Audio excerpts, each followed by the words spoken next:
in the office of Attorney General. in the office of Attorney General. So help me God. So help me God. Just months after Missouri's Andrew Bailey took office, the Republican Attorney General unveiled this: a transgender center concerns form. It was a snitch line to submit a complaint or concern about gender transition intervention you have experienced or observed in Missouri.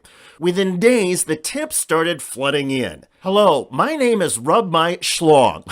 The Y is silent. My neighbor's 2-year-old son looked at a Barbie yesterday, so his woke mom took him to the corner gender clinic to get him transed. 45 minutes later, he came back with long hair, a pink dress, and no penis. Please investigate this heinous crime. Another tipster wrote, I was walking down the street and accidentally called someone them. A tractor beam picked me up right off the sidewalk and transported me to Planned Parenthood, where they stole my skin to give it to a trans person. I mean, literally, the audacity, the outrage. One tipster submitted the entire script of the Bee movie. Another wrote the opening monologue to Breaking Bad. My name is Walter White. I live at 308 Negra Arroyo Lane, Albuquerque, New Mexico, 87104. To all law enforcement, this is not an admission of guilt. I'm speaking to my family now. Skylar, you are the love of my life.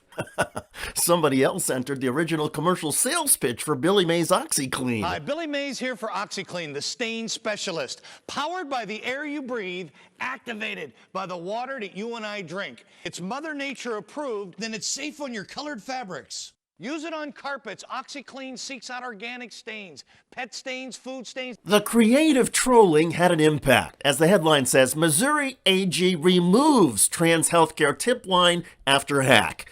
Quote, while the forum was meant to report questionable gender transition interventions, Twitter users and concerned anti-fascists flooded the tip line with false reports.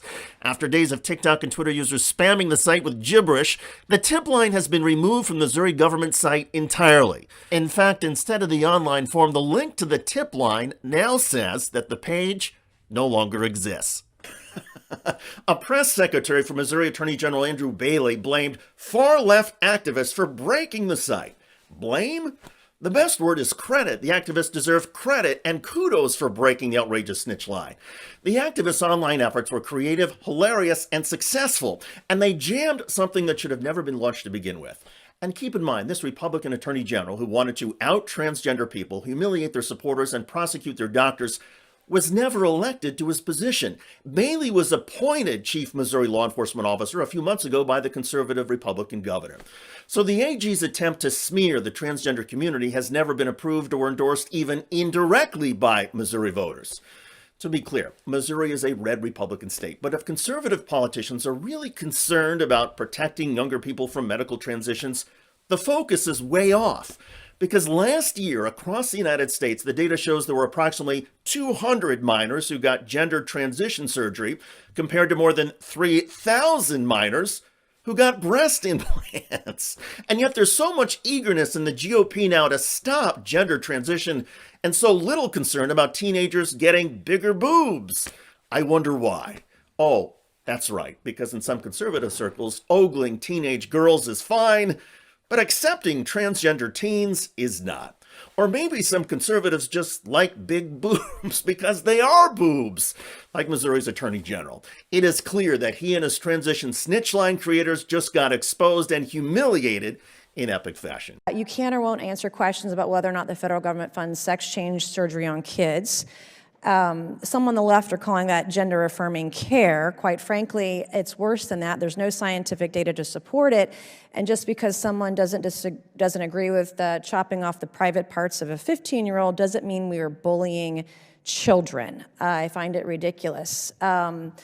Do whatever you want to do as an adult, but by God, don't do it to our kids. And I find it offensive that my colleagues on the other side of the aisle are calling us bullies because we don't want to chop off the breasts of a 15-year-old girl, and we certainly don't want the federal government funding it. That was South Carolina Republican Nancy Mace, easily winning the award for Straw Man Argument of the Week. Mace and her GOP colleagues are once again rolling out their culture war handbook in yet another disgusting attack on trans kids. But House Democrats were having none of it. I think it's a deliberate attack on this community.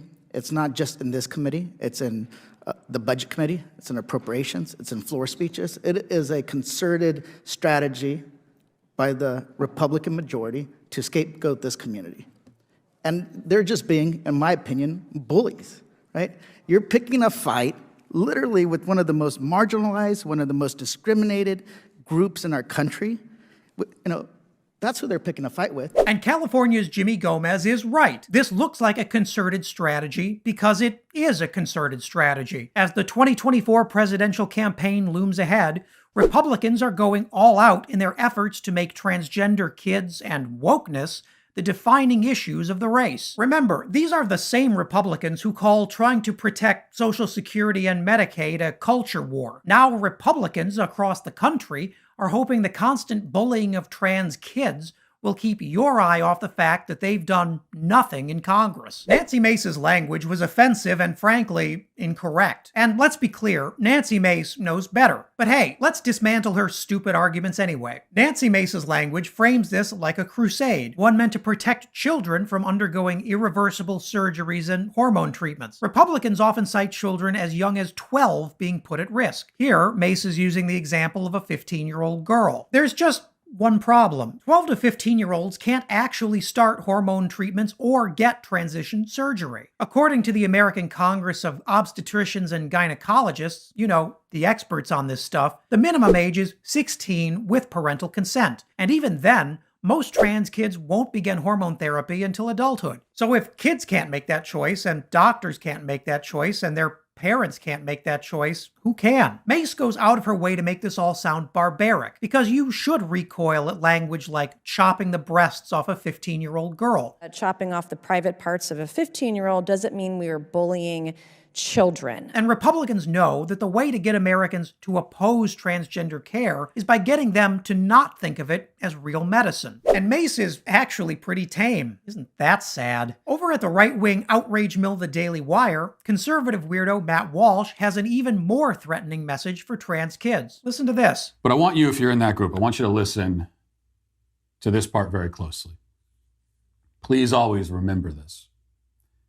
You started it.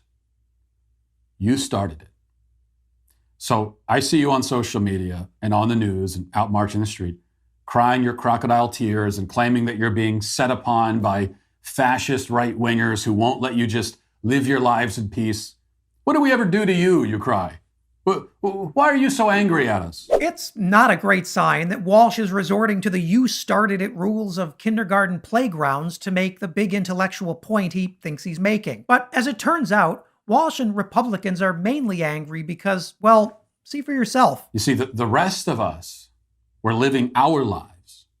We were minding our own business when you came along and demanded that we abandon everything we know about fundamental physical reality for your sake. That's what you did. You claim the right to walk into whatever bathroom you want, whatever locker room, whatever sports team. Nobody else has ever had that right. Nobody else has ever had that right to just do whatever they want, go anywhere they want. But you wanted it. Yeah, after all that ranting, it's literally just a racial segregation argument repackaged to harass trans kids. Though Matt Walsh isn't giving those kids enough credit, I guess. Apparently all the trans kids he's met are also carrying advanced degrees in philosophy. Or, he's just making it up. You came after our children, seeking to suck them into your suicide cult just to make yourselves feel better. You tried to restructure human society to make it affirming to you personally. You wanted to force the whole world to bend to your narcissism. You tried to put words in our mouths. You tried to control how we speak, even when you're not in the room. Your ego is so out of control that you even tried to take possession of parts of the English language, like you can own them. And now we're just repackaging the far right's anti-Jewish rhetoric to apply to, and remember this, trans children. Those preteens who apparently run the world and have captured control of the English language from the right. Can you actually believe any of this? Democrats are wrong to back away from social issues ahead of the 2024 election. After all, Republicans sure aren't. This kind of unilateral disarmament gives right-wing nutjobs free rein to set the national conversation about trans rights. And their stated goal is to knock these young kids down a peg. They couldn't be any clearer. Trans kids remain one of the most vulnerable groups in America, in terms of everything from bullying and assault to suicide and murder. Republicans want them to just disappear. By staying quiet, national Democrats are just making that disgusting task easier.